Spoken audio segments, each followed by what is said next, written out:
పరిశుద్ధాత్మ దేవుడు నన్ను ప్రేరేపించిన మాట ధ్యానం చేద్దాం. లూకాసు వార్త 9వ అధ్యాయం.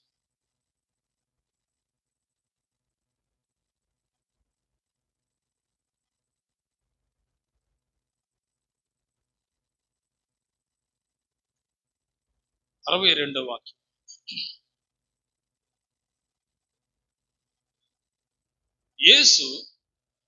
యేసు చెప్తున్న మాట, యేసయ్య చెప్తున్న మాట, నాగటి మీద చేయి పెట్టి వెనక తట్టు చూచువాడెవడును దేవుని రాజ్యమునకు పాత్రుడు కానేరడు. చాలు, గట్టిగా స్తోత్రం చెబుతాం. అలాగే అపోస్తలుల కార్యముల గ్రంథం తీద్దాం.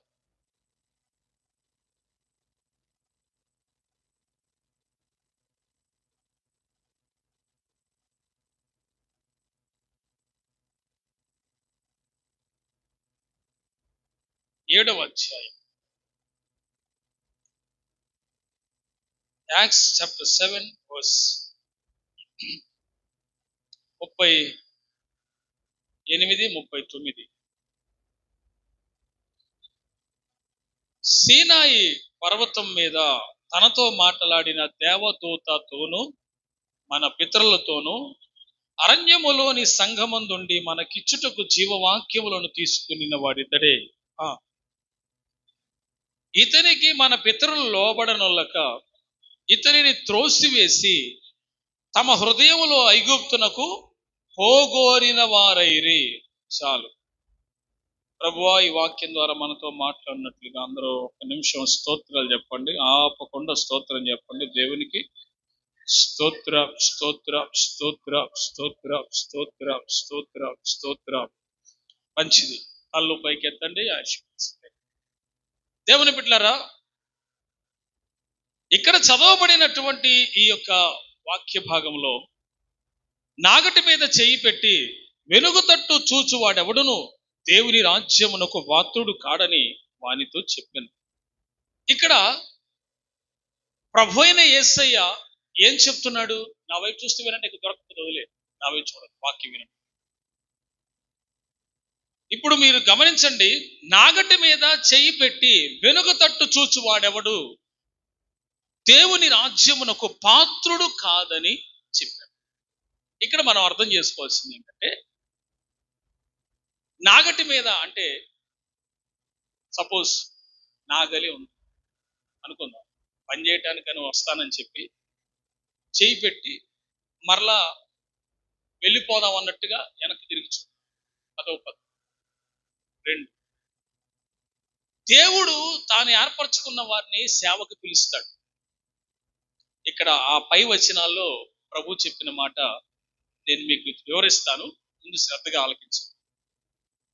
వెనుక తట్టు చూడటం అంటే దేవుని యొక్క సేవకే. కానీ ఇప్పుడు నేనున్నాను, దేవుని సేవకుని వచ్చాను, సేవకుని వచ్చిన వాడిని మరలా వదిలేసి వెనక్కి తిరిగి వెళ్ళకు. సావో రేవో యేసు అంటే ఆ మాటకు అర్థం అది. మనం యేసుక్రీస్తు ప్రభు వారిని నమ్ముకున్నాం, we believe in Jesus. కానీ యేసయ్యను నమ్ముకున్న తర్వాత మనము ముందుకే సాగిపోవాలి. నాగటి మీద చేయి పెట్టాం, వస్తామన్నాం, ప్రభు సన్నిధికి వచ్చాం, ప్రభువుని నమ్ముకున్నాం, విశ్వసించాం, దేవుని రాజ్యానికి వారసులమయ్యాం. ఆమేన్. ఎవరి రాజ్యం? దేవుని రాజ్యానికి వారసులమయ్యాం. కాబట్టి మనము మన ఆలోచన, మన విధానము మరలా వెనక తట్టుకు చూడకూడదు.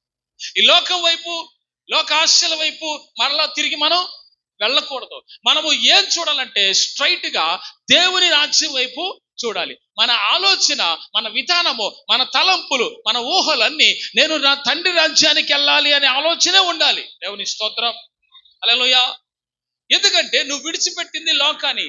లోక మనకు ఐగుప్తు ఆశలు, కోరికలు, లోక సంబంధమైనవన్నీ విడిచిపెట్టాం. అప్పుడు నాగటి మీద చెయ్యి పెట్టి మరలా అంటే దేవుని రాజ్యం మీదకి, దేవుని రాజ్యంలోనికి నేను వస్తాను, దేవుని నిత్య రాజ్యంలోని ప్రవేశిస్తానని చెప్పి దేవుని సువార్త నేను వింటాను, సువార్త నేను చెప్తాను, దేవుని వాక్యాన్ని ప్రకటిస్తాను, లేదా ప్రార్థన చేస్తాను, నేను నమ్మాను, విశ్వసించాను. బాప్తిసం పొందాను, రక్షణ పొందాను. కాబట్టి అంటే దాని అర్థం ఏంటి? నువ్వు నాగటి మీద చేయబెట్టావు. ఇప్పుడు నువ్వు మరల వెనక తట్టు తిరిగి చూడకూడదు. అంటే మరల లోకం వైపు చూడకూడదు, లోకాంశల వైపు చూడకూడదు. కారణం ఏంటి? మనము దేవుని బిడ్డలము, దేవుని రాజ్యానికి వారసులం. మనం దేనికి, ఎవరికి వారసులం? దేవుని బిడ్డలం, దేవునికి వారసులం. ఇప్పుడు దేవుని రాజ్యంలోకి మనం వెళ్ళాలి. దాని గురించే మన చూపు, మన ఆలోచన, మన విధానములన్నీ ఆ రాజ్యం వైపు ఉండాలి. దేవుని స్తోత్రం. మహిమ గల దేవుని రాజ్యంలోకి అడుగు పెట్టడానికి నాగటి మీద చేయిబెట్టి మరలా వెనక తట్టు ఎందుకు చూడటం? అర్థమవుతుందా మీ అందరికీ? అంటే దేవుని సన్నిధిలోకి వచ్చి ప్రభువుని నమ్ముకొని విశ్వసించిన మనము తిరిగి మరల వెనక్కి చూడటానికి వీలు. వెనక్కి తిరిగి చూడటం అంటే దాని అర్థము యేసు ప్రభు ప్రార్థన చేయకుండా నమ్మకుండా వెళ్ళిపోవటం అని కాదు, ఆశల వైపు చూడటం. ఏది విడిచిపెట్టి వచ్చామో, ఏది బలహీనమైనవో, ఏది అపవిత్రమైనవో, ఏది పనికి మాలినవో, ఆ అపవిత్రమైనవన్నీ విడిచిపెట్టాం. విడిచిపెట్టి నాగటి మీద చేపెట్టాం, దేవుని రాజ్యం వైపు వెళ్ళాలనుకుంటాం. హల్లెలూయా. పెట్టింది చేయి దేవుని రాజ్యమే. సూప్ అంత ఎట్టుంది అందరూ? దేవుని రాజ్యమే కావాలి, పరలోకమే కావాలి, యేసు ప్రభువే కావాలి. కానీ ఆశల కోరికలు ఎట్టున్నాయి? లోకం వైపు. అంటే నువ్వు నాగటం మీద చేయి పెట్టావు, కానీ నీ సూప్ అంత ఆలోచన అంత ఎట్టుంది? లోకం వైపు. అప్పుడు నువ్వు దేవుని రాజ్యానికి ఎట్టొస్తావు? అంటే నీ ఆలోచన, నీ విధానము, నీ నడవడిక అంత కూడా దేవుడి వైపు, దేవుని రాజ్యం వైపు ఉండాలి. గట్టిగా స్తోత్రం చెబుదాం అందరం. అవునా? ఎవరి వైపు ఉండాలి? దేవుని రాజ్యం. నేను ఇప్పుడు కాదు, ఎప్పటికైనా నేను దేవుని రాజ్యంలో ఉంటాను, ఉండాలి అనే పట్టుదలతో ఉండాలి. ఎందుకంటే ఈ లోకం శాశ్వతమైనది కాదు. ఒక దినము రానియంది ప్రభు రెండవ రాకడలో ఆ మెరుపు తూర్పున ఉదయించి పడమర ఎలాగైతే అస్తమిస్తుంది, ఎలాగైతే ఆ వెలుగు అట్లా వెళ్ళిపోతున్నారు రెప్పపాటులో, రాకడ కూడా అంతే ఉంటది. ఎవరు ఎప్పుడు ఎత్తపడతారనేది కూడా తెలియదు. అంత రెప్పపాట్లో స్పాట్లో జరిగిపోద్ది. ఒక స్పార్క్ లాగా మెరుపుంచి అంత అట్లా కనపడి అలా మాయమైపోతుంది. రాకడ కూడా అంతే ఉంటది. హల్లెలూయా. కనుక మీ అందరూ ఆలోచించండి, అంత శ్రేష్టమైన మహిమ గల ఆ రాకడలో మనం ఎత్తబడాలి అంటే వెనుక తట్టు చూసే వరము కాదు, మన చూపు, మన ఆలోచన దేవుని వైపు ఉండాలి. దేవుని స్తోత్రం చెప్పండి. ఎవరి వైపు కొనసాగాలి? మనము దేవుని వైపు కొనసాగాలి. దేవుని స్తోత్రం. నీ థింకింగ్, నీ ఆలోచన, నీ విధానమును, నీ ఆశ, నీ కోరిక ఇక సమస్తము దేవుని మీద ఉండాలి. ఆమేన్. ఇంకా లోకాశలు వెనుక తట్టు తిరిగి చూడాలు, వెనక ఆలోచన, ఇంకా ఏది విడిచిపెట్టొచ్చామో దాన్ని చూడటం కాదు. వాటిని వద్దనుకున్న, వాటిని కక్కేసిన, వాటి అక్కర్లేదు అనుకున్నాము. ఇప్పుడు నూతనంగా జన్మించిన వరము గనక దేవుని రాజ్యం మీద మన ఆశ ఉండాలి. నాగటి మీద చెయ్యి పెట్టి వెనుక తట్టు చూడద్దు. ఏది అసలు వెనక్కి చూడాల్సిన అవసరం ఏంది? అంటే నువ్వు సరిగ్గా సావలా. హల్లెలూయా. అంటే నువ్వు సరిగ్గా దాని అర్థం ఏంటంటే నిజంగా సావాలనే కాదు. కొంచెం వాక్యాలు ఎదిగిన వాళ్ళు అర్థం చేసుకుంటారు. మనసు సరిగ్గా మారు మనసు సరిగ్గా పొందాలి. హల్లెలూయా. ఆ మారు మనసులోనే ఉంటది అసలు నిత్య జీవం అంత. హల్లెలూయా. నీ మనసు సరిగ్గా మారాలి. హల్లెలూయా. పర్ఫెక్ట్ మారు మనసు పొందాలి. ఒక నిజమైన మారు మనసు పొందాలి. మారిపోయిన జీవితం అన్నట్లుగా ఎదుటోటి నువ్వు మారావు అన్నట్టుగా ఎదుటి వాళ్ళకి అర్థమైపోవాలి. నీ మార్పు అవతలోళ్ళకి మార్పు తేవాలి. గట్టిగా చప్పట్లు కొడుతూ ప్రభువుని మహిమపడతాం. నీ మార్పు అవతలోళ్ళకి మార్పు రావాలి. That's your behaviour. నీ ప్రవర్తన అలా ఉండాలి. ఆమేన్. ఇప్పుడు మనం దేవుని పిల్లలు మనం చెప్పుకుంటూ వెనక తట్టు తిరిగి లోకాశలు చేస్తే అవతల నమ్ముకునేవాడు అన్ని జనుడు ఏం నమ్ముకుంటాడు ఇంకా? అందుకని మనము లోకము దేవుని వాక్యాన్ని పట్టుకొని లోకంలో జ్యోతుల వల్లే మనం వెలిగేవారమంట. మనము దేవుని పిల్లలమంట. కనుక అన్ని జనుల మధ్య ప్రభునామాన్ని మనము మన ప్రవర్తన ద్వారా, మన మారు మనసు ద్వారా, మన బిహేవియర్ ద్వారా, మన క్రియల ద్వారా చెప్పేవారమై ఉండాలి. అసలు నువ్వేం చేయని అవసరం, నువ్వు సువార్త కూడా చెప్పని అవసరం. నన్ను అడిగితే నీ ప్రవర్తన, నీ ఆలోచన మీద, నీ నడవడికే సువార్త చెప్పొద్దు. దేవుని స్తోత్రం. వీళ్ళు ఎలా మారారు అని. ఆమె నాగటి మీద చేయబెట్టావు. దేవుని రాజ్యం అంటే నేను వచ్చేది, నేను పరలోకం అండి వచ్చేది, నేను యేసు ప్రభు రక్తంలో కడుగుపడ్డానని నాగటి మీద చేయబెట్టావు. నిజమే. మరలా వెనక తట్టు తిరిగి మీకు విషయం చెప్తాను. ఇక్కడ ప్రియులారా, పరలోకం నుంచి తండ్రి, కుమార, పరిశుద్ధాత్మలు శరీరాన్ని ధరించి అబ్రహాము గారి ఇంటికి వస్తారు. అబ్రహాము గారి ఇంటికి వచ్చినప్పుడు అక్కడ ప్రార్థన చేసి వాళ్ళని దీవించి, వీధికి ఈ సంవత్సరం నీ కుమారుడు కలుగుతాడని చెప్పి బయలుదేరి సొదొమ గొమొర వైపు వెళ్తారు. ఆ బయలుదేరి వెళ్ళే క్రమంలో అబ్రహాం గారు అంటారు, ఇటు ఎక్కడికి వెళ్తున్నారయ్యా అంటే, నేను చేయబోయే కార్యం అబ్రహాం దాచిపెడతానా అని, కుమారుని ఇస్తానని ఆశీర్వదిస్తానని చెప్పి, ఆ తర్వాత నేను ఇటు సొదొమ గొమొర్రా వెళ్తున్నాను. ఆ ఊర్లో ఉన్న వాళ్ళు పాపం చేశారో లేదో వాళ్ళ పాపాన్ని గురించిన మొర నా దగ్గరికి వచ్చింది అన్నాడు. అంటే పాపాలు పండితే యేసు ప్రభు దగ్గరికి వెళ్ళిపోతుంది. హల్లెలూయా. ఆమె పాపాలు పండితే ఏమవుతుంది? ఆ మొర దేవుడి దగ్గరికి వెళ్ళిపోతుంది. పాపాన్ని గురించి కూడా మొర ఉంటుందా అంటే ఉంటుంది. ఎందుకంటే చేసింది ఎక్కువైపోయి ఎక్కడికి వెళ్ళి యేసు ప్రభు గారికి అవన్నీ ఒకేసారి శాపం రూపంలో మన కుటుంబాల మీద వస్తుంది. అది రాకుండా ఉండాలంటే మనం పాపం చేయకూడదు. ఏం చేయకూడదు? ఏం చేయకూడదు? ఓకేనా? రైట్, వినండి. ఇప్పుడు ఆ సొదొమ గొమొర్రాలోని జనం అంతా వాయి వరస లేకుండా బతికే జనం. ఆ వాయి వరస లేకుండా బతికే ఆ జనం దగ్గరికి వీళ్ళని, వాళ్ళు పాపం చేశారు లేదా చూద్దాం, అసలు చూసి రెక్టిఫై చేద్దాం, ఎంక్వైరీ చేద్దామని దేవుడు అక్కడికి వెళ్ళి చూశాడు. ఒక పక్క అబ్రహాం గారు ప్రార్థన చేస్తున్నారు, 10 మంది నీతిమంతులు ఆపోయేదాన్ని ఏం చెప్పాక ఏం చేయరు, 10 మంది నీతిమంతులు బతికిస్తాను, అసలు ఆ ఊరినే ఏం చేయను అన్నాడు. వెళ్ళి చూశాడు. చూసిన తర్వాత ఎప్పుడు కూడా అసలు మంచోళ్ళు కనపడడం, లోతు కుటుంబం తప్ప. పిల్లరా, నేనేం చెప్పదలిచానంటే, అక్కడ 2-3 రోజులు ఉన్నారు దేవుని దూతలు. ఒక ఆయన పరలోకానికి వెళ్ళిపోయాడు, పరిశుద్ధాత్ముడు యేసుక్రీస్తు వారు మాత్రం ఇక్కడ ఉన్నారు. మీరు గమనించండి ప్రియులరా, ఇక్కడ మీరు ఆ ప్రాంతాన్ని అంతటిని కూడా యేసుక్రీస్తు వారు సెర్చ్ చేసి మొత్తం చూశాడు. అంత చెడిపోయి ఉంది.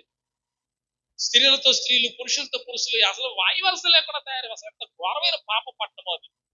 దేవుడు ఇక దీన్ని నాశనం చేయాలనుకున్నాడు, అగ్ని గంధకాలతో కాల్చేయాలనుకున్నాడు. కానీ నీతి గల కుటుంబమైన లోతును మాత్రం తప్పించాలనుకున్నాడు. హల్లెలూయా. మనం నీతిగా బతికితే దేవుడు మనల్ని ఖచ్చితంగా తప్పిస్తాడు, రక్షిస్తాడని ఇక్కడ క్లియర్ గా తెలియజేస్తున్నాడు కదా దేవుడు. ఆమేన్. when you live like righteousness, ఆమేన్, నీవు ఎప్పుడైతే రైచియస్నెస్ గా నీతిగా బతుకుతామో, మనం లోకంలో బతుకుతున్నాం, ఆడు పాపిస్తోడే, అమ్మాయి పాపిష్టిదే, ఆ కుటుంబం మంచోళ్ళు కాదు, వీళ్ళ కుటుంబం మంచోళ్ళు కాదు, నీవు అనుకోవద్దు. ఆ పాపిష్టి జనం మధ్యలో నువ్వు పవిత్రంగా బతుకు. హల్లెలూయా. నువ్వు లివ్ లైక్ హోలీ. హల్లెలూయా. నువ్వు పరిశుద్ధంగా బతుకు. వాళ్ళ సంగతి నీకెందుకు, వాడంట బతికితే నీకెందుకు, నువ్వు మాత్రం పరిశుద్ధంగా బతుకు. హల్లెలూయా. అక్కడ అనేక మంది ఉన్నారు, అక్కడ అనేక మంది ప్రజలు ఉన్నారు. ఆ ప్రజలంతా చెడిపోయిన వాళ్ళు. ఆ చెడిపోయిన వాళ్ళ మధ్యలో దినదినము తన నీతి గల మనస్సు నొప్పించుకుంటూ ఇక్కడే ఉన్నాడంట. కానీ పాపంలో పడ్డ తన కుటుంబాన్ని మాత్రం దైవ భక్తులను పెంచి తన కుటుంబాన్ని మాత్రం పవిత్రంగా కాపాడుకోగలిగాడు. ఆ ఊరు మొత్తం చెడిపోయినా ఊరు మంచిదే గాని ఊటలన్నీ, ఊరు మంచిదే, ఓట్లే చెడిపోయాడు. అన్న మాట మీకు అర్థమైందా?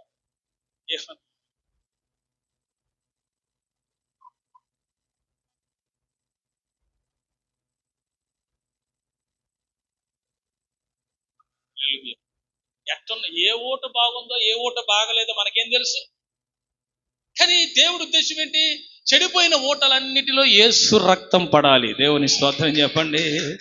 చెడిపోయిన ఓటలన్నిటిలో యేసు రక్తం పడితేనే కదా బాగుపడేది. అయ్యా, చెడిపోయిన ఓటలు ఈ ఊళ్ళో చాలా ఉన్నాయి, ఆయనకి దండం పెడతా ప్రభా, ఈ ప్రజలందరికీ రక్షణ రావాలని భారంతో ప్రార్థన చేసేవాళ్ళు కావాలి ఈ రోజుల్లో, కన్నీటితో విజ్ఞాపన చేసేవాళ్ళు కావాలి ఈ రోజుల్లో. హల్లెలూయా. నాగట మీద చేయబెట్టి అనంత తిరిగి చూడొద్దు.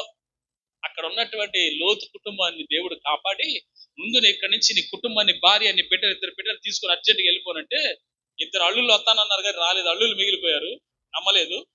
ఈ ఊరు మొత్తం నాశనం చేయటమైంది. భలేవాళ్ళు ఈ ఊరు మంచి దానికి 4 ఉండిపోయారు. లోతు భార్య, 2 ఆడపిల్లలు, మొత్తం 4 వేరొక దూరంగా ఉండే కొండగడికి పంపించేశారు. పిల్లరా, వెళ్ళేటప్పుడు మాట చెప్పండి, మీరు వెళుచున్నా కానీ వెనుకకు తిరిగి చూడు, వెనుకకు చూడదు అని చెప్పి చూస్తే శాపం. ఆ సొదొమ గొమొర్రా పట్టణాన్ని అగ్ని గంధకం అంటే పెద్ద పెద్ద బొమ్మలు అంటే అగ్ని పైనుంచి కురిపిస్తాడు దేవుడు. అది వీళ్ళు చూడకూడదని మీరు వెనక తట్టు తిరిగి చూడద్దన్నారు. వెళ్ళిపోయారు. అసలు చాలా దూరం వెళ్ళిపోయారు. ఇక దేవుడు అగ్ని గంధకాలు ఆ ప్రాంతం మీద కుమ్మరించడం ప్రారంభించాడు. అక్కడ ఉన్న ఆ పాపిష్టి జనం మొత్తం బూడిదైపోయారు, కాలిపోయింది. ఎందుకు దేవుడికి అంత కోపం వచ్చిందంటే వాయి వరస లేకుండా చేసే భయంకరమైన పాపాన్ని బట్టి వాళ్ళకి ఏమైందంట, శాపం వచ్చింది. ఈ రోజుల్లో టీవీ పెరిగి, media use, Instagram, WhatsApp, Facebook, రకరకాలైన సోషల్ మీడియాలు వచ్చినాయి. ఎన్నో రకాల భయంకరమైన అశ్లీల సంబంధమైన ఇవన్నీ చూస్తూ జనములు భయంకరమైన పాపాన్ని చేస్తున్న పరిస్థితులు మనం చూస్తున్నాం.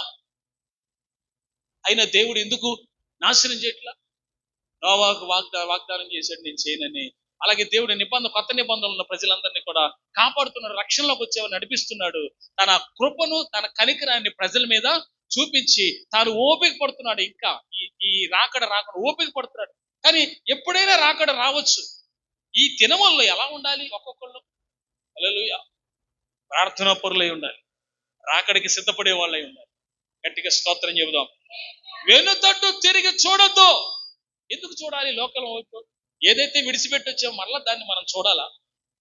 ఆ సినిమా విడిచిపెట్టాం, ఆ సీరియల్ విడిచిపెట్టాం, ఆ అపవిత్రమైన విడిచిపెట్టాను, మారుమనసు పొందాను, నీళ్ళలో మొగటానికి వచ్చి బాప్తిసం పొందడానికి వచ్చినప్పుడు అన్ని చెప్తాం, బాగానే అన్ని విడిచిపెడతాం, అన్ని పెడతాం. మళ్ళీ ఎందుకు అన్ని కొనసాగుతున్నాయి? మళ్ళీ ఎందుకు అన్ని వస్తున్నాయి? దేవుడి భయం లేదు. ఎవరి భయం లేదు? దేవుడి భయం. ఒకవేళ నువ్వు ఇంకా వెనక్కి తిరిగి ఆశలు ఇంకా చూస్తున్నావు, అవన్నీ మానేసి ఏదైనా కానీ అన్ని అపవిత్రమైనవి మానేసి నీ చూపు దేవుని రాజ్యం వైపు ఉండాలి. నీవు దేవుని రాజ్యములకు వెళ్ళాలనే తపన ఉండాలి. నిత్య రాజ్యములకు అడుగు పెట్టాలని ఆశ ఉండాలి. గట్టిగా స్తోత్రం చెప్పండి. వెనుతట్టు తిరిగి చూడకు. వెళ్ళాడు, కొండకాడికి పోయారు ఈ నలుగురు, లోతు భార్య, ఇద్దరు కుమార్తె. వెళ్ళేటప్పుడు అది గతకాలతో నాశనం చేస్తుంటే అరుస్తారుగా ఊళ్ళో ఉన్న జనం. మరి ఈవిడికి ఏమున్నాయని వెనక్కి తిరిగిందంటారు? అక్కడ తన సొంత ఇల్లు ఆడే ఉంది, ఆస్తిపాస్తులు ఆడే ఉన్నాయి, మరి బీరువాలో నగలు ఉన్నాయేమో, మరి డబ్బులు ఏమైనా ఉన్నాయేమో, మరి గొర్రెల గుడ్లు మేకల మందలు అన్నీ అక్కడే ఉన్నాయేమో. వీళ్ళు కట్టుబట్టలు తెలిపోమన్నాడు దేవుడు. మరి ఆడవాళ్ళు కొంతమందికి ఆశలు చావట్లేదు, ఏం చేయాలి మరి? దేవుని స్తోత్రం. ఆడవాళ్ళు ఏంది, మగవాళ్ళు ఏంది, ఎవరైనా ఆశలు చావట్లేదుగా. వీడు వెళ్తున్నారు, తిరగద్దన్నాడు. వెళ్తా ఆరాటం ఉంది, లోపల ఒక ఆరాటం ఉంది. ఏం కాదులే, ఏవైతే తిరిగితే ఏం కాదులే, ఏవైతే తిరిగితే. చూడండి, చూసింది వెనక్కి. చూసిన వెంటనే ఉప్పు స్తంభం అయిపోయింది. మనిషి స్తంభం అయిపోయింది. ఇప్పటికీ ఉంది ఆ స్తంభం అక్కడ. సొదొమ గొమొర్రా ఆ పరిసర ప్రాంతం ఇప్పటికీ ఆ స్తంభం అలాగే ఉంది. మనిషి స్తంభం అయిపోయింది. దేవుడు ఒక ఆజ్ఞ చెప్పాడు, రే పాపం చేయొద్దు నానా, పరిశుద్ధంగా ఉండు, పవిత్రమైన వేది చేయి. చెప్పినప్పుడు నువ్వు పాపంలో పడితే ఉపయోగం కనుక నీ చూపు స్ట్రైట్ గా ఉండాలి. హల్లెలూయా. నీ చూపు ఎలా ఉండాలి? దేవుని ఆశ, దేవుని రాజ్యం, దేవుడిచ్చే పరలోకం మీద, ఆయన ఇచ్చే బహుమానం మీద నీ దృష్టి, నీ ఆలోచన యావత్తు పరలోకం మీద. హల్లెలూయా. నీ యొక్క ప్రార్థన, నీ గురి అన్ని దేవుని మీద. ఆమేన్. హల్లెలూయా. ఇక్కడ పౌలు గారు కూడా అంటారు, నా గురి దేవుడే, నేను దేవుని రాజ్యానికి వెళ్ళాలి, అక్కడే నేను ఉండాల్సింది, కనుక నేను గురి యొద్దకే పరిగెత్తుతున్నాను అన్నాడు. హల్లెలూయా. ఎవ్రీబడి హ్యావ్ ఏ, అంటే ప్రతి వానికి ఒక గురి అనేది, నేను దేవుని రాజ్యానికి వెళ్ళి అక్కడ బహుమానాలు తీసుకోవాలి. అది ఇంపార్టెంట్ విషయం. అలాంటి కృప దేవుడు మీకు కలుగు చేయాలని కోరుతున్నాను. హల్లెలూయా. నాగటి మీద చేయబెట్టి ఇంకా లోకాశల వైపు చూడటం అనేది ఎంతో ఘోరమైన, పాపభూయిష్టమైన విషయం. ఇప్పుడు నేను మీకు అపోస్తల కార్యాలు చదివించాను, చదవండి ఒకసారి మరలా మాట. ఇక్కడ ఇశ్రాయేలీయులను కూడా దేవుడు, ఐగుప్తు దేశంలో వాళ్ళు 430 సంవత్సరాలు బానిసలుగా ఉంటే దేవుడు మోషేను పంపి, ఆ మోషేను పంపించిన దగ్గర నుంచి వారికి అద్భుతాలు, సూచక్రియలు, అనేక కార్యాలు చేసి ఇశ్రాయేలీయులను ఐగుప్తు బానిసత్వం నుంచి లక్షల మంది ప్రజల్ని విడిపించాడు. హల్లెలూయా. కొన్ని లక్షల మంది, ఇంచుమించు 30 లక్షల మంది. ఎంతమంది అండి అంటున్నారు అందరూ? ఎంతమంది? 30 లక్షల మంది. వెళ్ళింది ఎంతమంది? 70 మంది. ఎంత 430 ఏళ్ళకి ఎంతమంది అయ్యారు? 30 లక్షల మంది పైనే. 6 లక్షల మంది కాల్బలం, అంటే వీరులు, 6 లక్షల మంది యుద్ధం చేసే వీరులు ఉంటే వాళ్ళ భార్యలు 6 లక్షలు, వాళ్ళ పిల్లలు ఒక్కొక్కరికి ఆ రోజుల్లో 3, 4, 5, 6, 10 మంది ఉంటారు. దగ్గర లెక్క ఎంతమంది ఉంటారు? కనీసం 30 ఆడతారు, 40 అన్నా అవుతారు కనీసం. అన్ని లక్షల మంది ప్రజల కోసం దేవుడు ఒక సేవకుడిని పంపి అద్భుతాలు జరిగించి, ఆ ఫరో చక్రవర్తి మెడ వంచి అద్భుతాలు జరిగించి వాళ్ళని అణిచివేసి ఐగుప్తీయుల్ని, దేవుని పిల్లల్ని, ఇశ్రాయేలుని బయటికి తీసుకొచ్చాడు. గట్టిగా స్తోత్రం చెబుదాం. హల్లెలూయా. ఇప్పుడు వాళ్ళని ఏ బాండేజ్ లో నుంచి, ఏ బానిసత్వం నుంచి, ఏ శ్రమల నుంచి దేవుడు విడిపించాడో మళ్ళీ వాళ్ళ మనసులో అనుకుంటున్నారంట, అరణ్య యాత్రలు వెళ్తున్నారు, 40 ఏళ్ళు వెళ్తున్నారు, నడుచుకుంటూ తీసుకెళ్తున్నాడు దేవుడు వాళ్ళు, నడుచుకుంటూ తీసుకెళ్తున్నాడు వాళ్ళు 40 ఏళ్ళు అరణ్య యాత్రలో ఉంటే, ఈ అరణ్య యాత్రలో ఇశ్రాయేలీయులకి మనసులో ఏముందో తెలుసా? వెళ్ళేదేమో కానాను వెళ్ళాల్సిన అడ్రస్, మనసు మాత్రం మళ్ళా ఐగుప్తుకి వెళ్తే బాగు, మరలా ఐగుప్తుకి వెళ్తే బాగు, మళ్ళీ ఏది విడిచిపెట్టి వచ్చేమా ఆ ప్రాంతానికి వెళ్తే బాగు, అక్కడ తెల్లగడ్డలు, ఉల్లిగడ్డలు, అది ఇది కూరగాయలు, మాంసం ఎన్ని దొరుకుతాయి అక్కడ, హ్యాపీగా ఉంటుంది అక్కడ, ఆ లైఫే బాగుంటుంది. ఎందుకు ఈ అరణ్య యాత్ర, ఎందుకు ఈ కష్టాలు, ఎందుకు ఈ నడక, ఎందుకు ఈ కానాను అంటే ఇక దేవుడు చూపించేది అక్కడ. మరి ఎందుకోసం ప్రార్థన చేసేవయ్యా నీవు అంటే మనిషి చూపు ఆలోచన అంతా వెళ్ళేది మాత్రం కనాను. కనానంటే దేనికి సాదృశ్యం? పరలోకానికి సాదృశ్యం. ఐగుప్తు అంటే దేనికి సాదృశ్యం? లోకాశలకు సాదృశ్యం, పాపానికి సాదృశ్యం, విగ్రహారాధనకి సాదృశ్యం. అవునా? మరి వాటిని విడిచిపెట్టి వచ్చి నీవు వెళ్ళేది పరలోకానికి అన్నప్పుడు చూపు ఆలోచన మొత్తం ఎట్టుందో మనసులో ఐగుప్తుంది. హృదయం ఏముంది? పాపం. హృదయం ఏముంది? ఆలోచన. నడకెట్టుంది? ఏలేదు కానీ ఆశ మాత్రం లోపలే ఉంది. ఇప్పుడు దానివల్ల అదేమన్నా ఫలవంతమైందా? అసలు ఆ జీవితం ఆశీర్వాదకరమైందా? ఎందుకని కాదు? ఎందుకని కాదు? కాదంటే ఎందుకని కాదు? ఎందుకని కాదు? ఎందుకు సరైనది కాదు? అసలు మనసులోనే స్థిరమైన నిశ్చయత లేదు. వెళ్ళాలి, నేను వెళ్ళాల్సింది కనాను. అసలు ఆ బానిసత్వంలో నేనెందుకు ఉండాలి? ఇప్పుడు నువ్వు ఉన్నావు, నేనున్నావు. ఒకప్పుడు సాతాను బంధించబడిన స్థితిలో ఉన్నావు, ఒకప్పుడు రక్షణ లేని స్థితిలో ఉన్నావు, ఒకప్పుడు పాపంలో ఉన్నావు, ఒకప్పుడు కర్స్ శాపం ఎలుబడి చేస్తుంది. ఇప్పుడు ఆ శాపం నుంచి, ఆ పాపం నుంచి దేవుడు మనల్ని తన పరిశుద్ధమైన రక్తాన్ని మన మీద కాచి, మన మీద ప్రోక్షించి, మనల్ని విడుదల కలిగజేసే రక్షణ ద్వారా మనకి విమోచించాడు. ఆమెన్. ఇప్పుడు మనం విమోచించబడ్డాం, శాపం నుంచి బయటకు వచ్చాం, ఆశీర్వాదకరంగా మారాం. ఆమెన్. శాపం నుంచి మనం ఆశీర్వాదకరంగా మారాం, ఆ బాండేజ్ నుంచి, బంధించబడిన స్థితి నుంచి విడుదల చేయబడ్డాం. ఆమెన్. ఇప్పుడు మన యాత్ర పరలోక యాత్ర. ఆమెన్. కనాను దేశం, పరమకానానికి వెళ్ళాల్సిన వాళ్ళం. హల్లెలూయా. చెప్పండి, మనం ఎక్కడికి వెళ్ళాల్సిన వాళ్ళం? పరమకానానికి వెళ్ళాల్సిన వాళ్ళం. మరి మన ఆత్మీయ నడుకేమో ముందుకెళ్తుంది, ఆశలేమో లోపల వెనక్కి తీసుకెళ్తుంది. ఎట్లా ఉండాలి మనం? నడకేమో ముందుకుంది, హృదయంలో ఏమో ఐగుప్తుంది. ఇది కరెక్టా? నువ్వు ఎక్కడికి వెళ్ళాలని ఆశ కలిగి ప్రయాణం సాగిస్తున్నావో, ప్రార్థన చేస్తున్నావో, రక్షణ పొందావో, బల్ల తీసుకుంటున్నావో, నీ ప్రయాణము వెనుతట్టు కాదు, హృదయంలో ఐగుప్తు కాదు, హృదయంలో పరలోకం ఉండాలి. చెప్పండి, హృదయం లేకుండా నీ పరలోక రాజ్యంలోకి వెళ్ళాలని ఆశ నీకు ఉండాలి. నా ప్రభువుని నేను కనులారా చూడాలి అని ఆశ నీకు ఉండాలి. దేవుని స్తోత్రం చెప్పండి. హల్లెలూయా. కాబట్టి ఇక్కడ ఈ వాక్యంలో మరి నా స్టెఫెన్ గారు చెప్తున్నటువంటి మాట అపోస్తలుల కార్యం 7వ అధ్యాయంలో 39వ వాక్యం నేను చదువుతున్నా చూడండి. ఇతనికి అంటే మోషేకి మన పితరులు లోబడనొల్లక ఇతనిని త్రోసివేసి, దైవజనుని తోసేసి తమ హృదయములలో ఐగుప్తుకు పోగోరిన వారైరి అని ఉంది. అంటే ఇశ్రాయేలీయులు హృదయంలో ఏముందంట? ఐగుప్తుకి వెళ్ళాలి, ఏది విడిచిపెట్టి వచ్చేమో దరిద్రం అదే చూడాలి. నీకు ఇప్పుడు ఇశ్రాయేలీయులు ఐగుప్తులో ఉన్నప్పుడు అండి, వాళ్ళు ఏమన్నా సుఖపడ్డారా అంటే లేదు, భయంకరమైన శ్రమల పోలయ్యారు. ఆ ఫరో చక్రవర్తి ఇష్టానుసారంగా హింసించాడు. కానీ అక్కడ వాళ్ళు ఏమన్నా సుఖపడ్డారంటే, మరి నీకు కష్టాలు ఉన్నటువంటి, శ్రమ పెట్టి భయంకరమైన యాతన పెట్టినదే కోరుకుంటున్నావేంది? ఒకప్పుడు నీకు రక్షణ లేదు, మన మనసులో రక్షణ లేదు. కానీ మనకి ఒకప్పుడు అంతా ఒక శాపం మన మీద ఏలుబడి చేస్తుంది కదా.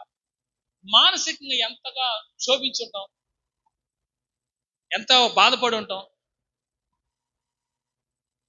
ఒక ఆధారం లేదు, పిలిచిన ఏ దేవుడు పలకట్లేదే అని ఎంత క్షోభించుంటాం.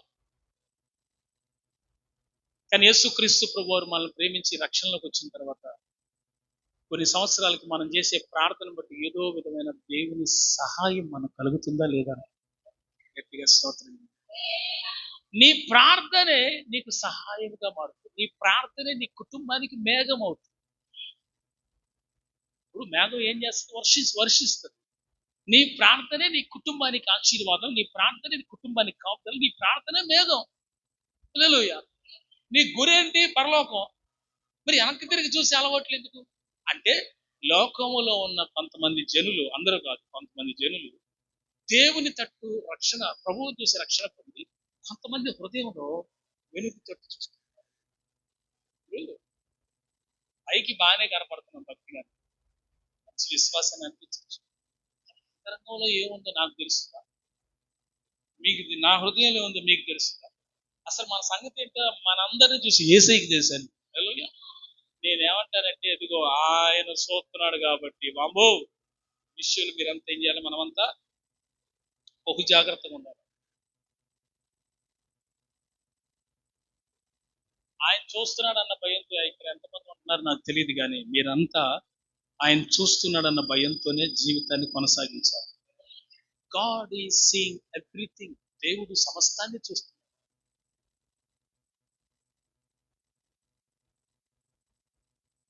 హృదయంలో వెనుక తట్టు పోవాలనుకుంటున్నారంటే ఇశ్రాయేలీయులు.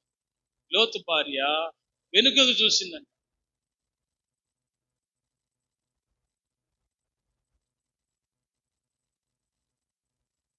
జీవితంలో ఎప్పుడు కూడా ఏది విడిచిపెట్టొచ్చామో దాన్ని మరలా కక్కేసిన దాన్ని కుక్కలు తింటాయి. కానీ మీరు ఇప్పుడు చూసారా? మీరు ఇప్పుడు చూడండి, కుక్క కక్కింది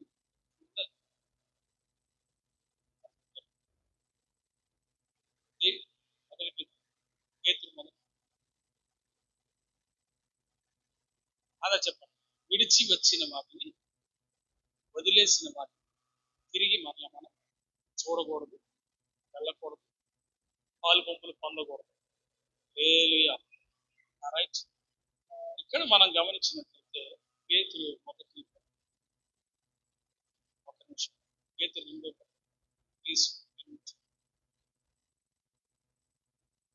రెండో అధ్యాయం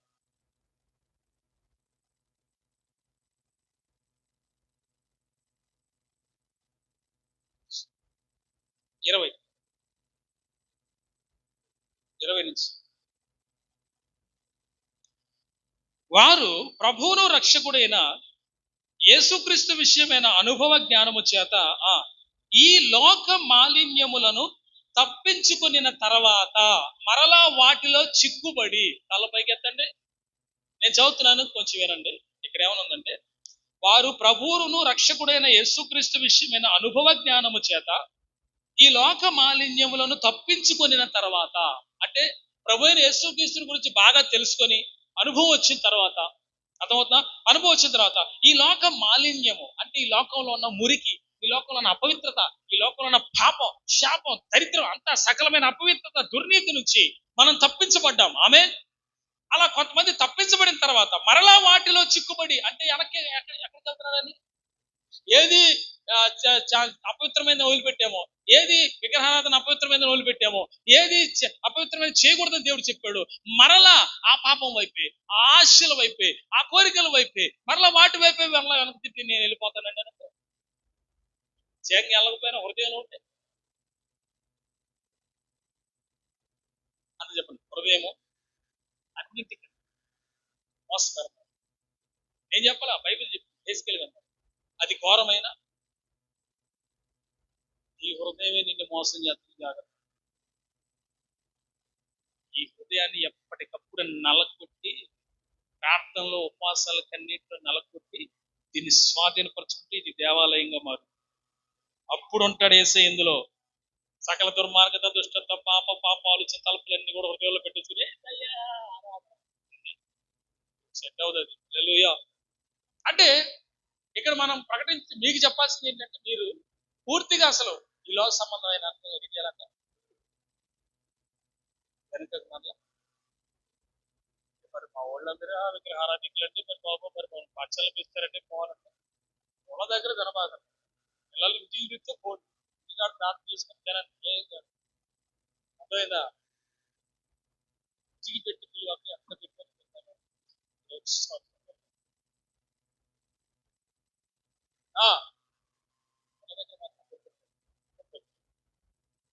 అందులో ఏకీపించినట్టు అదే వాళ్ళు చుట్టాలు కొందరు ఇంటిగా పిలిచారు. ఇంటికి పోయి పెట్టి ప్రార్థన చేసిన నేను వాక్యానుసారంగా చెప్తాను. కంగారు పడమాట, కలవర పడమాకండి, నన్ను టెన్షన్ పెట్టమాకండి. హల్లెలూయా. ఇప్పుడు ఏ ఆలోచన అయితే నీకుందో, ఏదైతే నువ్వు అనుసరిస్తున్నావో, ఇప్పుడు దేవుణ్ణి అనుసరిస్తున్నావు, పాప వదిలేశాం, మాలిన్యం వదిలేశాం, అపవిత్రత వదిలేశాం, సకలమైన దుర్నీతి వదిలేశాం. ఒకప్పుడు మనం ఐడల్ వర్షిప్ చేసాం, అది వదిలేశాం. అవునా? సకల వదిలేసి ఇప్పుడు క్రీస్తునందు నూతన పరచబడ్డాం. ఆమె ఇక్కడ అంటాడు వాక్యంలో, మరలా వాటిలో చిక్కుబడి వాటి చేత జయింపబడిన ఎడల అంటాడు. అంటే మరలా వాటిలో పోయి ఏదో దాంట్లో పోయి చిక్కుని, పాపం అయితే పాపంలో, విగ్రహాలైతే విగ్రహాలలో, అపవిత్రత అపవిత్రతలో, చెడ్డ ఆలోచనలో, చెడ్డ కార్యాలు అయితే వాటిలో, అంటే ఏదైతే విడిచిపెట్టచ్చు మరలా దాంట్లో చిక్కుకుంటే అవి నిన్ను జయిస్తున్నాయి. అంటే నిన్ను జయించాల్సిందే, నువ్వు వాటిని జయించాల్సి ఉండగా అవి నిన్ను జయిస్తున్నాయి. అర్థమైందా?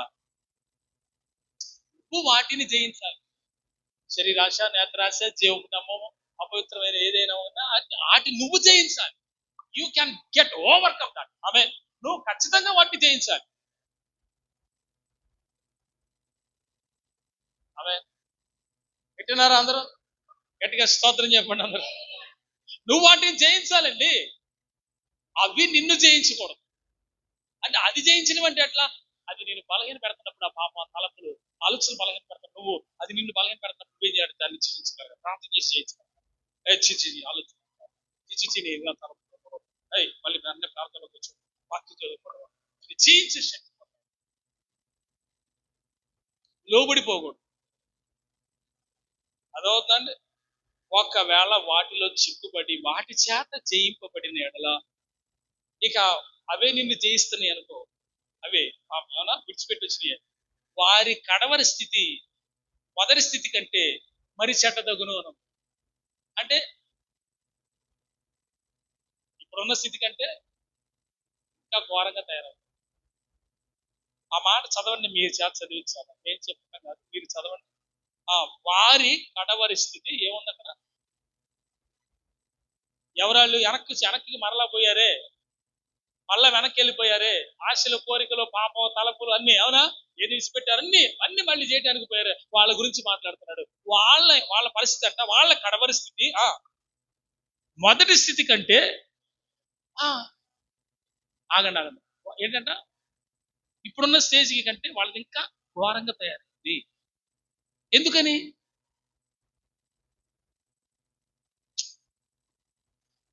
చెప్పండి. ఇది అపవిత్రమైంది, ఇది పవిత్రమైంది. పవిత్రమైన దానికి వచ్చావు, ఇటే చూడు, మళ్ళా వెనక్కి వెళ్ళావు, ఇక్కడ చిక్కుకున్నావు. నీ పరిస్థితి ఎలా ఉంటుందంటే అక్కడ మన పరిస్థితి అట్లాంటి పరిస్థితి ఇప్పుడున్న స్థితి కంటే శాటదైపోయింది. ఎందుకు కొంతమంది ఇలా అయిపోతున్నారంటే, వెనుకకు వెళ్ళటం వల్ల, లోకాశల వైపు తిరుగుట వల్ల. కనుక ఇప్పుడున్న స్థితి కంటే ఘోరంగా తయారవుతుంటే వాళ్ళ పరిస్థితి ఎట్లా? ఆశల వైపు చూస్తే, పాపం వైపు చూస్తే, అపవిత్రమైన వాటి వైపు చూస్తే, లోక సంబంధమైన వాటి వైపు చూస్తే, శరీర ఆశ, నేత్ర ఆశ, అవునా, వీటి వైపు చూస్తే ఇంకా ఘోరంగా తయారవుతుంది. నా మాట ఇది వాక్యంలో ఉందా? చెప్పండి అమ్మా అంతా చెప్పండి, ఇది వాక్యంలో ఉన్నది కదా. అంటే వెనక్కి వెళ్ళిపోతే టైతారని ఉందా లేదా? కాబట్టి మనం ఏం చేయాలా అంటే, దేవుడు మిమ్మల్ని భద్రపరుస్తున్నాడు. మీరు అలా చేస్తున్నారని కాదు, మీరు భద్రపరచబడాలని, మీరు అటు వెళ్లకుండా ఉండాలని మిమ్మల్ని బలపరుస్తున్నాడు దేవుడు. అమ్మా, మీరు దేవుని వైపు చూడండి, ప్రభు వైపు చూడండి, దేవుని రాజ్యం వైపు చూడండి. ఇగో నా దీవెనలు, నా ఆశీర్వాదాలని ఈ మార్గంలోనే ఉన్నవి అంటాడు ఆయన. ఇశ్రాయేలీయులు అందరూ ఐగుప్తు దేశాన్ని నుంచి విడిచిపెట్టి కనాన్ దేశానికి వెళ్ళేటప్పుడు 40 సంవత్సరాలు నడిచారు. ఈ నడిచిన విషయంలో ఎన్నోసార్లు దేవునికి వ్యతిరేకులు అయ్యారు, ఎన్నోసార్లు దేవుడి మీద తిరగబడ్డారు, దేవుడి మీద సనిగారు, మోషే మీద సనిగారు. అయినా దేవుడు క్షమించుకుంటూ వచ్చాడు వాళ్ళని. నేను లేఖనం చదువుతున్నప్పుడు అనుకుంటాను, ఇన్నిసార్లు దేవుడు వీరిని క్షమించాడంటే ఎంత దయామయుడు ఆయన. హల్లెలూయా. అబద్ధాలు చెప్పొద్దు. సేవకులతోనైనా, ఇంటి వారితోనైనా, ఎవరితో ఒకళ్ళొకళ్ళు అబద్ధాలు చెప్పదు. జాగ్రత్త, అబద్ధం చాలా డేంజర్. ప్రతివాడు తన పొరుగు వానితో సత్యమే మాట్లాడవలెనని వాక్యం చెప్తాడు. ఎవ్రీబడి. నేను ఒకటే చెప్తాను, ఎందుకు మన పరిచయంలో అనేక వందల మంది సంవత్సరాలు కఠినమైన ఉపదేశం. ఇది విన్న తర్వాత చాలా మంది దీంట్లో ఉండలేక వాళ్ళ ఫ్రీడమ్ పోతుంది.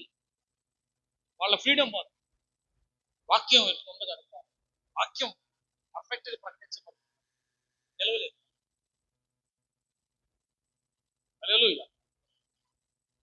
కానీ నిలిచిన వాడు ఈ పులి పట్టుకొని కోడితే అప్ప నాకు తగిలిందంటే నాకు తగులుతుంది, నాకు తగులుతుంది, మా అక్షరాలు సాగరం.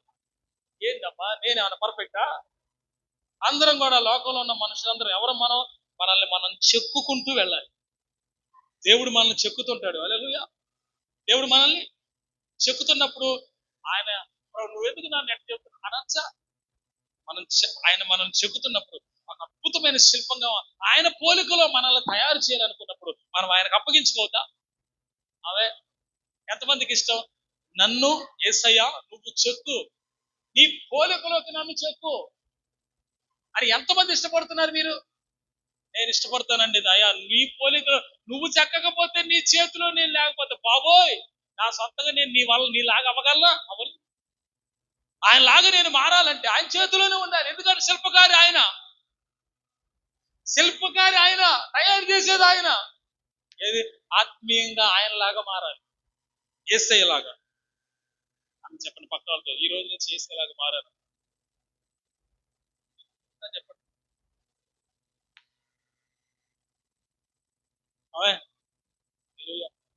మారు అని చెప్పినంత మాత్రం మారదలే. కానీ ఒక్క మాట చెప్తానండి, మీ దృష్టి తీసుకుని అయినండి అందరు. ఏంటంటే యేసయ్యకి నిండు మనసుతో ఈ రోజు నుంచి ఆయనకు అప్పగించు. ప్రభువా నాలో నీకు ఇష్టం లేనివన్నీ తీసేయి, చెక్కేయి, తీసేయి, నన్ను నీ పోలికగా మార్చు. ఆమె నన్ను ఆయన పోలికలో, అసలు ఆయన కూడా ఆయన పోలికలోనికి మార్చాలనే మనల్ని పిలుచుకున్నాడు. అక్కర్లేనివన్నీ ఇప్పుడు చూడండి, భయపడుతున్నావు ఎందుకు? కూడా అంటే దేవుడి భయం ఉంది నీకు. ఆమె ఆయన కొన్ని సందర్భాల్లో ఏం కాదులే అని సైతాన్ బోధన ఉన్నాయి కొన్ని లోకంలో, యూట్యూబ్ లో కూడా ఉన్నాయి. జాగ్రత్త, మీరు పిచ్చి బోధలన్నీ వినపాకండి, మనవి ఉన్నాయి వినండి. హల్లెలూయా.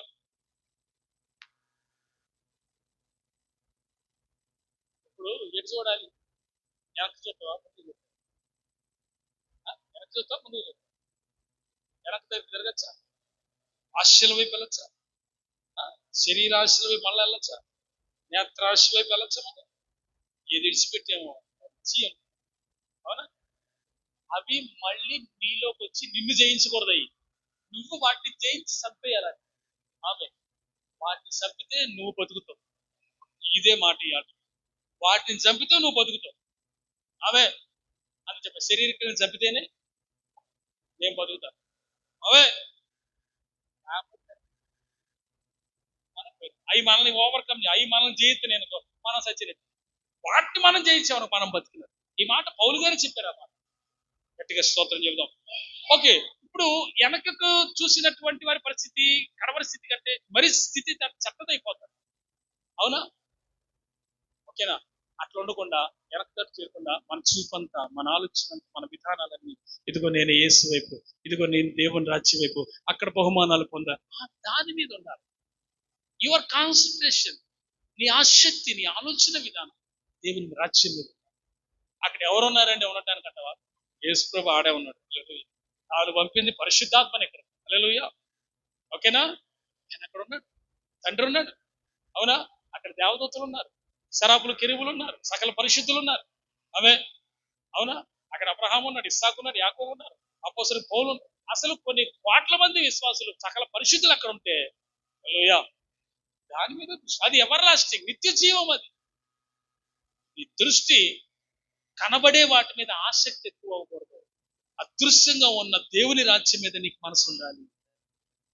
తగ మెరిసే సియోను రాజ్యం, తగ మెరయు సూర్యకాంతం వలె జ్వలించుచున్న దైవ నగరమందు నీతిమంతులే సూర్యుని వలె.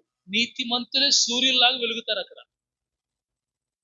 అలా అక్కడికి వెళ్ళడానికి ఒక పాత్ర ఏంటంటే, ప్రభు మనకు చెప్పింది ఏంటంటే, ఖచ్చితంగా చేయాల్సింది ఏంటంటే ప్రభు చెప్పిన ప్రాముఖ్యమైన భాగం ఏంటంటే, నా శరీరము తిని నా రక్తము త్రాగువాడే నిత్య జీవము కలవాడు, అంత్య దినమున, ఈ ప్రపంచం మొత్తానికి చివరి రోజులు, అంత్య దినమున నేను వారిని లేపుతాను అన్నాడు. దేవుని స్తోత్రం. లేస్తావు పైకి, మళ్ళా దేవుని రాజ్యానికి వెళ్ళిపోతాం. యుగ యుగాలు అక్కడ ఉంటాం. అది అట్టపడితే అటు తీసుకోకూడదు. ప్రభు యొక్క పనులు ఎలా పడతారు, ఎలాగా సిద్ధపడి ప్రార్థించుకుని శుద్ధీకరించుకొని నీ మనస్సాక్షి మంచిగా ఉందో లేదో పరీక్ష చేసుకొని అలాగూ చేసి ఆ రొట్టెని తిని ఆ పాత్రలోని త్రాగు. ప్రభు శరీరం అని వివేచింపక తిని త్రాగు, వాడికి శిక్ష విధి. ఏమైతే ఏం కాదు, అందరూ తీసుకోవట్లేదా, ఇంత రొట్టే కాదు, ఏమన్నా ద్రాక్షారసమే తీసుకుంటే శిక్ష వస్తుందని ఉందండి వాక్యం. 1 Corinthians 11:27 రాయబడి ఉంది. తర్వాత చదువుకోండి 27-28 వాక్యం. కనుక మన అందరం పరిశుద్ధులుగా ప్రియులైన పిల్లలుగా ఉంటూ దేవుని నిత్య రాజ్యంలోకి అడుగుపెట్టి అక్కడ యుగ యుగాలు ఉండాలని దేవుని కోరిక. కనుక నువ్వు భూలోకంలో ఉన్నంత కాలం వెనుకకు తట్టు తిరిగి చూడక, లోకంలో ఆశల వైపు చూడక నువ్వు దేవుని తట్టు ఉండు. అవి నిన్ను జయించకుండా వాటిని చంపి నువ్వు జయించాలి. దేవుని స్తోత్రం. హల్లెలూయా చెప్పండి. ఓకే, ఇక్కడ చూడండి 21 కూడా చదువుతాం. వారు వెనుకకు తిరిగిపోయిన వాళ్ళ గురించి, వారు నీతి మార్గమును అనుభవపూర్వకంగా తెలుసుకుని తమకు అప్పగించబడిన పరిశుద్ధమైన ఆజ్ఞ నుంచి తొలగిపోవుట కంటే ఆ మార్గం అనుభవపూర్వకంగా తెలియక ఉండటే వారికి మేలు అంటున్నాడు. అంటే ఇప్పుడు బాగా అర్థమైపోయింది యేసుప్రభు గురించి, బాగా తెలిసింది. బాగా తెలిసిపోయిన తర్వాత తప్పిపోతే అది వాళ్ళకి అట్లా తప్పిపోయేటే కంటే వాళ్ళకి తెలియకుండా ఉంటమే మంచిది అసలు యేసుప్రభు మార్గం అన్నాడు పౌలు. పేతురు గారు అసలు చాలా ఖచ్చితంగా ఖండితంగా పరిశుద్ధాత్మ దేవుడు రాయించాడు ఆ మాట. ఇప్పుడు తప్పిపోయారనుకోండి, తప్పిపోయినటువంటి వాళ్ళ పరిస్థితిని గురించి మాట్లాడుతూ అసలు అది తెలియకున్నట్టుగా మంచిది వాళ్ళకేనంత. అది వాళ్ళకి తెలియకున్నట్టుగా మంచిది. తప్పిపోయి ఘోరమైన స్థితిలోకి వెళ్ళిపోయేటట్టు, వెనక్కి వెళ్ళిపోయి లోకంలో పడిపోయి అసలు ఇప్పుడున్న స్థితి కంటే ఇంకొంచెం ఘోరంగా పడిపోయే కంటే అసలు వాళ్ళకి తెలియకున్నట్టుగా మంచిది అంటున్నాడు పేతురు గారు. చెప్పండి, లోకంలో ఎంతమంది వెనక తట్టు తిరిగి పడిపోతున్నారు తెలుసా? కానీ నువ్వు నిలబడాలి. ఆమె దేవుడు నిన్ను ఏర్పరచుకున్నాడు, నిన్ను పిలుచుకున్నాడు. నువ్వు క్రీస్తునందు స్థిరంగా నిలబడాలి, ఒక స్తంభమై నిలబడాలి, దేవుని పక్షాన్ని నిలబడాలి. హల్లెలూయా. నిన్ను పిలుచుకుని అభిషేకించాడు దేవుడు. నువ్వు లోకం వైపు చూడవరు, దేవుని వైపు చూడాలి. హల్లెలూయా. నీ ఆశలన్నీ దేవుని మీద ఉండాలి. ఆమేన్. నిన్ను పిలుచుకొని అభిషేకించాడు ఆయన, తన పరిశుద్ధాత్మను నీ మీద పంపాడు ఆయన. హల్లెలూయా. అలాంటప్పుడు మరి నువ్వు వాటిని జయించాలా లేదా? జయించడం నీ వల్ల కాదు, మన వల్ల కాదు. నిజంగానే శరీరాశల కోరిక జయించడం మన వల్ల కాదు. కానీ పరిశుద్ధాత్మ దేవుడు మనలో ఉండి జయించేలా చేస్తాడు. పరిశుద్ధాత్ముడు మనలో ఉండి మనల్ని వాటిని జయించేలా చేస్తాడు. హల్లెలూయా. సో ఈ వెనక తట్టు తిరిగి చూడకుండా దేవుని వైపు నీవు చూడాలి.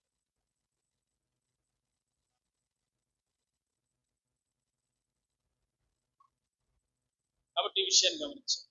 Okay, let's go and read 22 verse 20, chapter 2 verse 22, 22.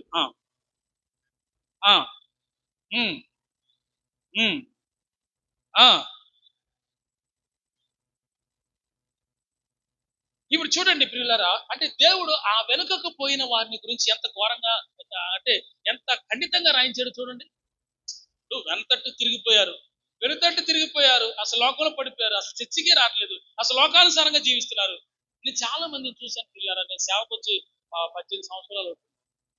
సేవకు వచ్చి 18 ఏళ్ళు అవుతుంది. ఈ 18 సంవత్సరాలు అంతకుముందు కూడా చాలా ప్రభువులో ఉన్నాం కదా. 5 ఏళ్ళు అవుతుంది. 16 ఏళ్ళ నుంచి వేసుకుంటే 15 ఏళ్ళ నుంచి 25 సంవత్సరాల పైన 25 years అవుతుంది ప్రభు నమ్ము వాక్యం చదవ. నేను ఎంతో మందిని చూశాను ఇప్పటి వరకు. ప్రభునందు నిలిచే వారిని చూశాను, తప్పిపోయిన వాళ్ళని కూడా చూశాను. అయితే నేను ప్రేమగా మీకు చెప్పేది ఏంటంటే, క్రీస్తునందున్న ప్రేమను బట్టి నేను మీకు చెప్పేది ఏంటంటే, మనమందరము క్రీస్తునందు నిలిచిన ఎడల మనం బహుమానం పొందుతాం. చెప్పండి, ఏం పొందుతాం మనం అందరం? అందుకే ప్రభునందు మనం అంతా ఏంటి, మనము, మన పిల్లలు, మన బిడ్డలు, మన కుటుంబీకులు అందరూ కూడా దేవుని యందు నిలిచేటట్టు చూసుకుంటాం. అట్లా చూసుకుంటే మనం ఏమవుతాం అంటే దేవుని రాజ్యంలోకి ఎత్తపడతాం. ఈసారి నుంచి మీ పిల్లల్ని కూడా తీసుకుందని చెప్పండి. ఏ విధంగా చేతనైనా మీ పిల్లలకి ఎవరైనా చదువుకునే ఉన్నారు, అవునా, మీ పిల్లలందరూ ఎవరైతే ఉన్నారో వాళ్ళందరికీ చెప్పండి. చెప్పి ఎంత విలువైందో చెప్పండి. దేవుని సన్నిధి ఎంత ఆశీర్వాదకరమైందో చెప్పండి. యేసుక్రీస్తు ప్రభు నిజమైన దేవుడు రా, ఇంత కాలానికి మేము తెలుసుకున్నాం చెప్పండి. బతిలాడండి. ఏ విధం చేతనైనా వారు దేవుని మందిరాన్ని తీసుకొస్తే వాళ్ళంతా ఏమవుతారు తెలుసా? చక్కగా వాక్యం వినగలుగుతారు, దీవించబడతారు. ఈ ప్రార్థన వల్ల వాళ్ళు రక్షించబడతారు. పిల్లలు కాపాడబడతారు. దేవుని స్తోత్రం చెబుదాం. ఈ బిడ్డలు కాపాడబడతారు. హల్లెలూయా. అవునా కాదండి? కాబట్టి ఇంత మంచిగా ఉన్న దేవుని సన్నిధిలో పరిశుద్ధాత్మ నడిపింపున్న ఈ చిన్న చిన్న సంఘములో దేవుడు మీకు చెప్తుంది ఏంటంటే, మీ పిల్లలందరూ దేవుని సన్నిధిలో కాపాడబడాలి. అందరూ దేవుని వైపు చూడగలగాలి. హల్లెలూయా. అది మీకు ఆశీర్వాదకరం. అది వెనక తట్టు తిరిగిపోయిన వాళ్ళ గురించి ఎంత ఖండితంగా రాయించారు చూడండి. అట్లా ఉండకూడదు. మనం ఎలా ఉండాలంటే ముందుకు చూసేవారు, దేవుని రాజ్యం వైపు చూసేవారు, పరలోకం వైపు చూసేవారు. మన ఆలోచన, మన విధానాలన్నీ దేవుని మీద, మన ఆలోచన కొలసి మనం వీటి ఇక్కడ అపోస్తులైనటువంటి పౌలు గారు కొలసి పత్రిక ఒకసారి చదువుతామండి. 3:1 లాస్ట్ మాట చదువుతాం.